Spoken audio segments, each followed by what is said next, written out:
Hello, Jason. How are you today? Hi, Ms. Roberts. I'm doing well, thank you. I've been working on some projects for my art class. That's wonderful, Jason. Today, let's explore some advanced language skills together.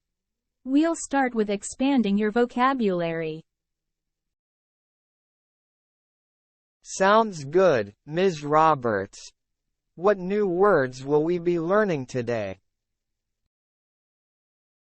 Our first word is perplex, which means to confuse or puzzle someone. For example, the complex math problem perplexed the students. Next, we have quintessential, referring to the most perfect or typical example of something. Like, Paris is often seen as the quintessential romantic city. I understand, Ms. Roberts. Perplex and quintessential. I'll remember those. Excellent, Jason. Now, let's move on to some useful phrases. Cut to the chase means to get to the main point without wasting time. For instance, let's cut to the chase and discuss the key issues. And, by the same token, means for the same reasons or in the same way. Like, she enjoys traveling, and by the same token, she loves experiencing new cultures. I get it, Ms. Roberts. Cut to the chase and by the same token. Great. Let's explore idioms next. The apple of someone's eye refers to someone who is greatly cherished or loved. For example, his granddaughter is the apple of his eye. And burn the candle at both ends means to work excessively hard or to exhaust oneself by overworking.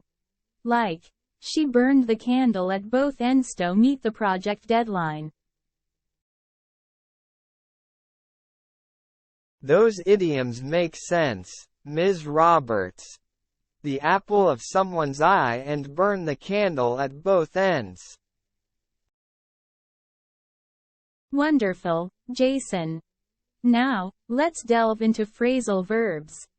Get over means to recover from something, such as an illness or a setback. For instance, it took her a while to get over the flu. And put up with means to tolerate or endure something unpleasant. Like, she couldn't put up with her noisy neighbors any longer. I see, Ms. Roberts. Get over and put up with. Perfect. Now, let's discuss some slang. Sick is a slang term meaning impressive or cool. For example, that skateboard trick was sick. And chill is a slang term describing a relaxed or laid-back attitude. Like, let's just hang out and chill this weekend. Sick and chill, Ms. Roberts. Got it. Great.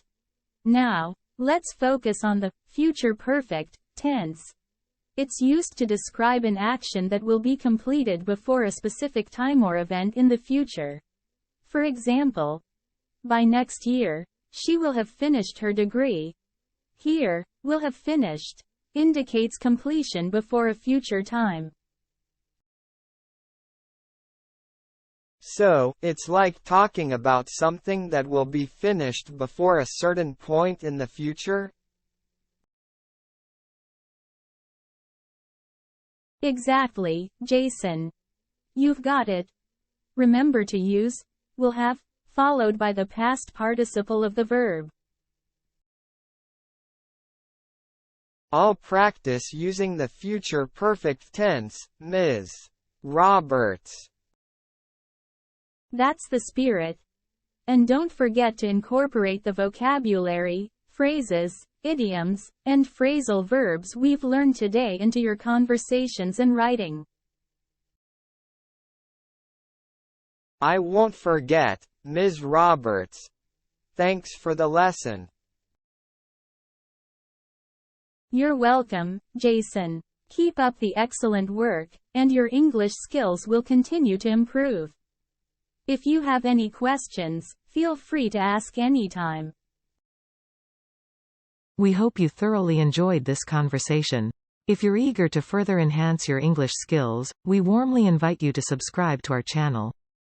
If you found value in this video, we kindly request you to share it with a friend who might also benefit from it.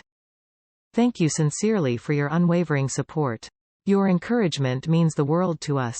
Take care and keep learning.